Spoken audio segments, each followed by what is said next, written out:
Feeling retro. Hey there retro lovers, this is Tom and this is Feeling Retro. Today we're taking a close look at a retro item and a design that takes me straight back to my childhood. Looking at this item takes me straight back 17 years ago to 2003, to when me and my sister used to sit in our bedrooms listening to some classic albums like Gorillaz, Eminem and The Killers. I'd like to know some of the classic albums that you remember listening to as a child, or on any retro hi-fi like this one. Let us know in the comments section below. Today we're looking at Sony's micro hi-fi component system, the CMT-CP333, best known for its 3D CD changer and its twin deck cassette player. This size of hi-fi had two different names. They were either called the micro hi-fi system, or I think they were more commonly known as bookshelf hi-fis.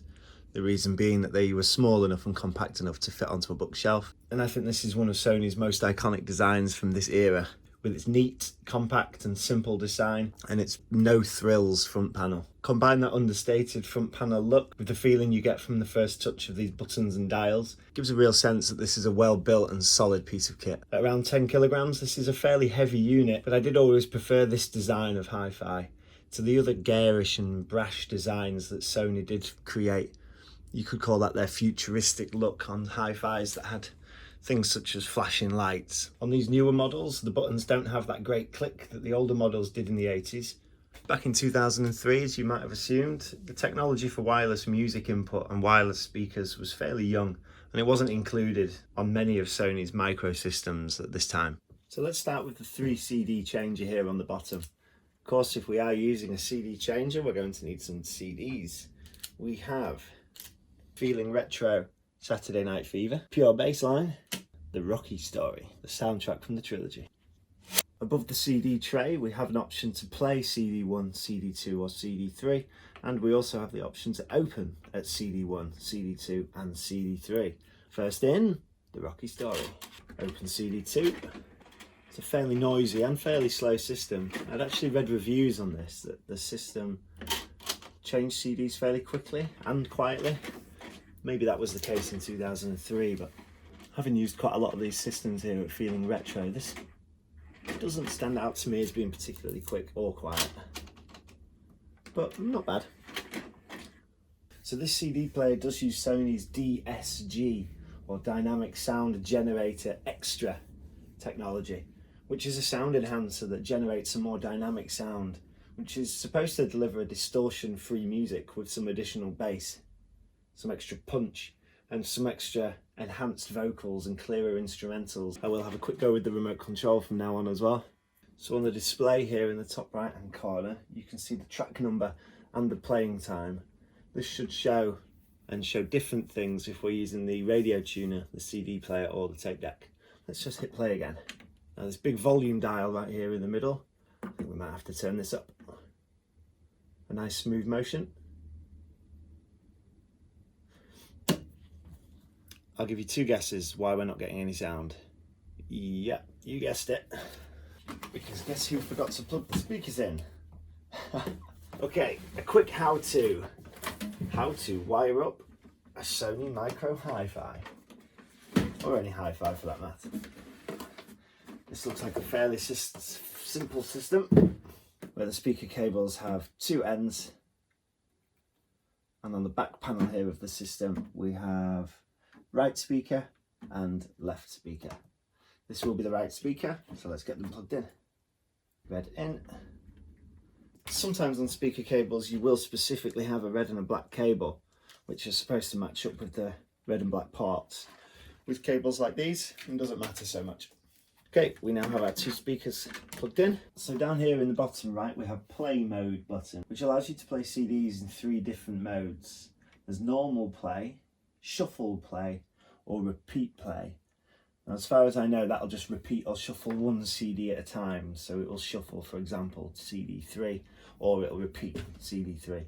If you just want it to repeat, you can hit repeat, and you can see here on the display it does come up and say repeat. On the remote control here we can flick between functions, and if you watch the display up here you can change the function, tape A, tape B. I'm looking for CD. There's CD. So we're going to take a look at the play mode button down here. you can have no display. And if you just carefully watch the top of this display here, as we click through play mode, we get repeat 1, shuffle, or PGM. And let's take a look at what those are. So repeat 1 will repeat through CD 1 over and over again until you press stop. Shuffle now will play the tracks on the selected CD in a random order when disc 1 indicator lights up. And finally PGM, the tracks on all the CDs in any order will play on shuffle. To stop playback completely, you hit the stop button. Pause or play, we hit the pause play button. To skip or select a track, we can go forwards or backwards. And during playback, we can hold or press down either of these buttons to find a point in a track that we want. And on the display, it'll show you as you're scanning through. And we're onto the tape deck here, which Sony promotes as a dual mode transparent display. You see the tape working and turning through this transparent plastic here. On the top here we have 2 eject buttons, tape A and B, in which case the full display opens but only tape A opens. We'll insert our cassette there and close, and if we hit tape B, the full display opens again, but as you can see tape A remains closed. If we press the direction button on the remote and look carefully at the display, it does show us now a forwards and back icon, which means we can repeat this tape on one side up to 5 times. If we press it again, we now see what looks like a loop system, which means it'll play both sides of this tape cassette on repeat. This particular system does also allow you to record a CD onto a blank tape, a CD Synchro Recording technology that Sony have put in that is possible on this Hifi. And that's using the CD sync button and the record buttons here. And if you look right here in the center, you can see the DSG button, which Sony says is to create a more dynamic sound. And on the display here in a moment, you can see the DSG is now on, the DSG is now off. Let's flip back to a CD and see if we can notice the difference.